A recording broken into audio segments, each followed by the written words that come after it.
Okay, so lesson P2 talks about exponents and scientific notation. And so for the first part here, we're going to talk about the product rule, the quotient rule, the zero-exponent rule, and the negative exponent rule. So the product rule tells us that when multiplying exponential expressions with the same base, we're going to add our exponents. So if you look at this, you know you got b to the m times b to the n. So you keep your b, your base, and you only deal with your exponents. Guys, don't let it confuse you if you have numbers as well as bases, okay? So if we have this problem here, 2 to the second times 2 to the third, remember the rule says to keep the base and add the exponents. So keep base, add exponents. Okay, the quotient rule says when dividing exponential expressions, subtract the exponents, put the solution wherever the larger exponent was located. All right, so we got b to the m divided by b to the n. Notice they have the same base, so we kept the base and we subtracted the exponents. Okay, it says b cannot equal 0 because b is in the denominator, so we know that we can't have 0 in the denominator, but as far as working it out, guys, we don't really have to worry about that. So when we're dividing, we're going to keep the base and we're going to subtract the exponents. Then we have the zero-exponent rule. It says if b is any real number other than 0, then b to the 0 equals 1. So anytime you have 0 as an exponent there, if 0 is your exponent, the answer is 1.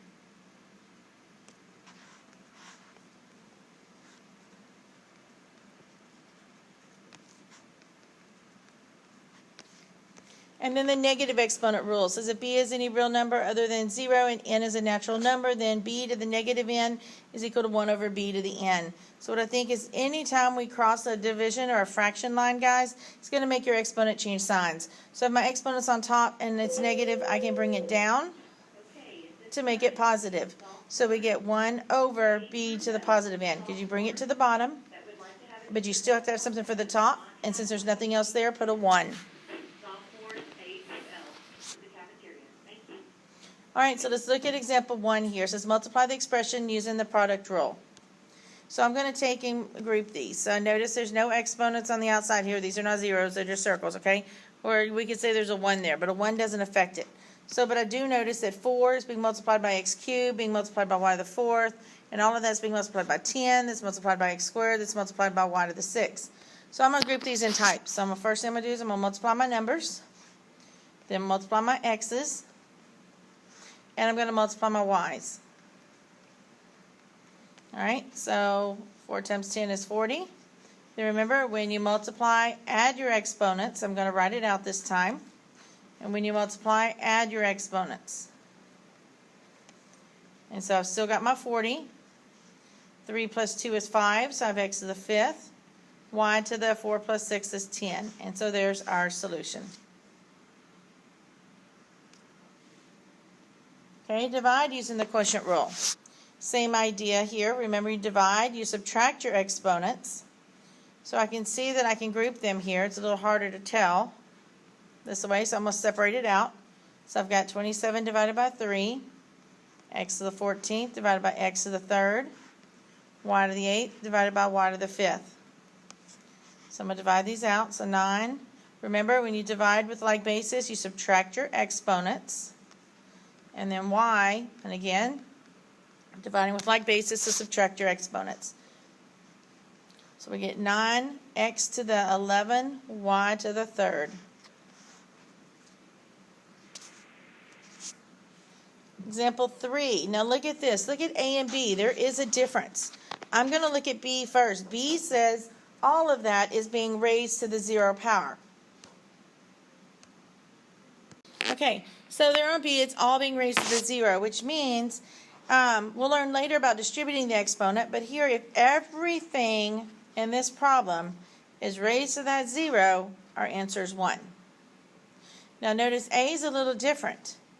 Not everything's being raised to 0. Here, this is the same thing as saying 3 times x to the 0. So therefore, only the x is being raised to 0, so we're going to keep our 3 times, we know, 0 exponent, the answer is 1, and 3 times 1 is 3.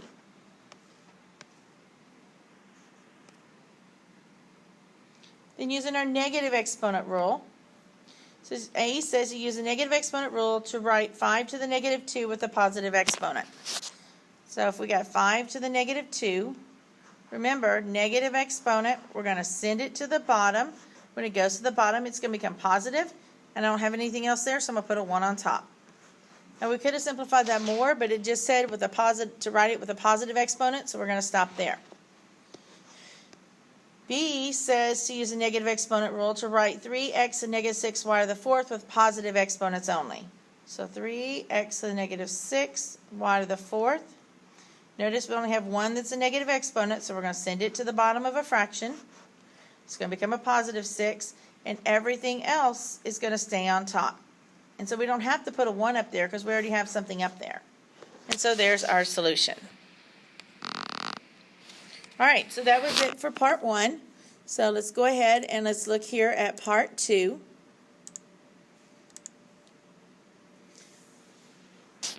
So it says to use the power rule. We're going to find the power of a product. We're going to find the power of a quotient. We're going to simplify exponential expressions, and we're going to use scientific notation. So the power rule, or I call it power to powers, is when you multiply an expression when an exponential expression is raised to a power, we're going to multiply the exponents. So this is when you notice when you have one base and 2 exponents.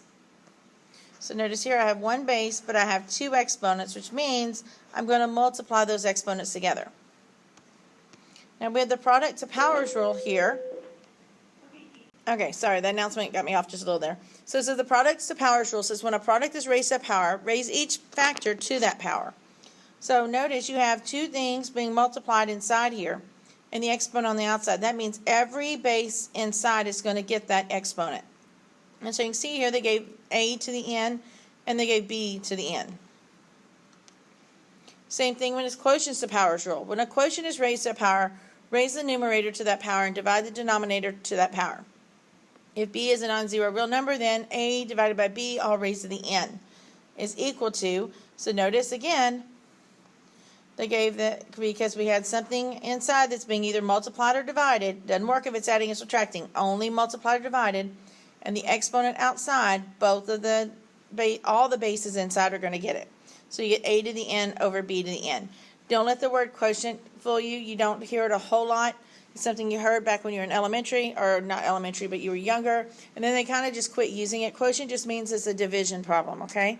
So don't get stumped on that word. And so here, example 1 says we're going to simplify the expression using the powers rule. So I notice here I've got one base and 2 exponents. This is that power to a power. So we're going to multiply our powers. And so we keep that base of 3, and 3 times 2, and the exponent is a 6. Same thing here on B, but I know B has a negative exponent. But guys, I like to leave my negative exponents to the end because sometimes, not all the time, but sometimes something will make the negatives cancel.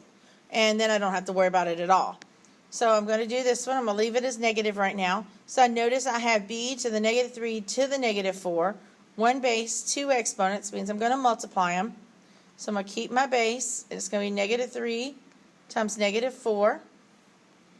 So my base and negative 3 times negative 4 is a positive 12. So see, on that one I didn't have to worry about that negative exponent. It canceled out. Moving on.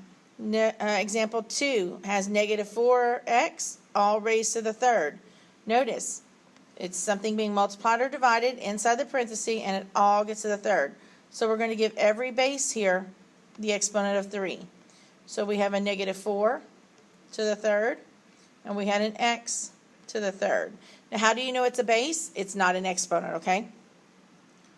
Alright, so we keep going. Negative 4 to the third. We can type in our calculator, but make sure anytime you're dealing with exponents, guys, you put those numbers in parentheses.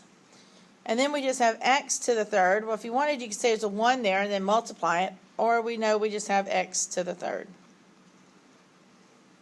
So on that note there, make sure, remember, if it's a number or just a variable and there's no exponent written, it's always a 1. Alright, example 3 is just more of the same. Now, but we got 2 things on A here that are being divided. So we are going to give both of these the exponent, but then we get the negative out in front. Well, the negative is going to get it as well, or we could say, well, let's see, if it's negative 2 over y, that's the same as saying negative 2 over y to the 5th. And so I'm going to rewrite it like that. Now, it doesn't matter if I give the negative to the 2 or if I gave the negative to the y, as long as I only give it to one of them. All right, so I'm going to take this 5 and I'm going to give it to both of these inside. I can do that because it's being multiplied or divided. So I have negative 2 to the 5th in the numerator, and I have y to the 5th in the denominator. So I can work out negative 2 to the 5th. That's going to give me negative 32 over y to the 5th is just y to the 5th. So I could use that as my answer. Or now if you're doing it on the computer, they might put the negative out in the middle. It doesn't matter. It can be top, middle, or bottom as long as it's only in one of those locations, okay? And then on B, notice on B we're doing the same thing. We've got a division problem inside, and it's all being raised to the third power. So all bases are going to get it. So I have that base on top of x. It already has a 3, so it's going to get the 3 that were from the outside. And on the bottom I got a base of 3 that's going to get the 3 exponent from the outside. Now on top here we have power to a power. We got one base, 2 exponents. Remember that means we multiply. So we're going to get x to the 9th over, and on bottom we just work out 3 to the 3rd. 3 times 3 times 3 is 27. And so there's our solution there. Now we're going to simplify exponential expressions. So an exponential expression is simplified when no parentheses appear, no powers are raised to powers, each base occurs only once, and no negative or zero exponents appear. So it is simplified when we use all of our exponent rules. So look at A.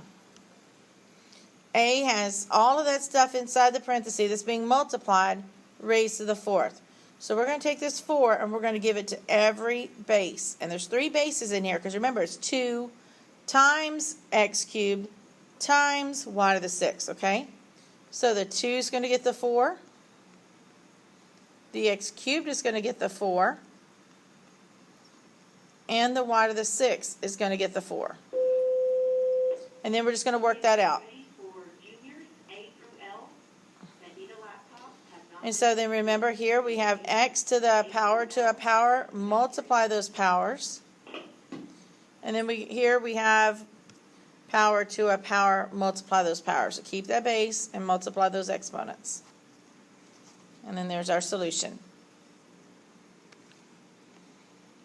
Now in B again we have a negative exponent, but I'm going to go ahead and just leave it like that just in case. If not, I'll just deal with it at the end, okay? So again, I've got stuff inside that's only being multiplied or divided. So I'm going to give every base this negative 2. So in the numerator, we got a 5, and it gets the negative 2. We have an x, it's going to get the negative 2, over, and in the denominator, we just have that y to the 4th, which is also going to get the negative 2. And so I'm going to simplify this a little bit. So I got 5 to the negative 2, x to the negative 2, over y to the power to a power. Remember, multiply them. So negative 8. Now, none of these are alike. I got a number, I got an x, and I got a y for bases, so I can't combine them anyhow. So now I'm just ready to deal with those negative exponents. Well, remember, if you have a negative exponent on top, bring it to the bottom. Well, I have 2 of them, so I'm going to bring them both on bottom. It's going to give me 5 to the positive 2 and x to the positive 2. But what if it's already on bottom? Well, remember I'd said earlier that anytime you cross a fraction or divide symbol, it's going to make the exponent change signs. So if it's on bottom, we want to bring it to the top. And so this becomes y to the 8th. And then the only other thing I see that we can do here is we can work out that 5 squared. 5 squared is 25. And so I'm going to go ahead and do that. And so there's our solution. And then scientific notation. A number written in scientific notation when it is expressed in the form of a times 10 to the n, where the absolute value of a is greater than or equal to 1 and less than 10, meaning it's going to be a number between 0 and 10, okay? And n has to be an integer. And that a can be positive or negative. That's why the absolute value of it is between 1 and 10. All right, so we're going to write this in scientific notation. So I know that my decimal is going to have to go after the first number that is between 1 and 10. So it's going to go right here, okay? So it's going to be 5.21 times 10 to the something. Now the easiest way for me is to look at it as the big number. And okay, well, I need this decimal to move over here for the problem that was given. So how many places am I going to move it? I'm moving it this way, so it's going to be positive because my positive numbers are on the right side of my number line. So 1, 2, 3, 4, 5, 6, 7, 8, 9. So I'm going to put a 9 up there. So 5.21 times 10 to the 9th. Same thing here. I notice it's going to be a negative, and I'm going to go find my first number that's between 0 and 10, which is a 6. So it's going to be 6.893 times 10 to the something. Well, because this number I need to make it smaller, I know it's going to be a negative, and then I'm just going to take this decimal and put it back, the decimal I drew in, and put it back where it was in the problem. So 1, 2, 3, 4, 5, 6, 7, 8. So negative 6.893 times 10 to the negative 8. All right, guys, and that is P2. So hopefully this helps you with the assignment. If you need help, make sure you contact me.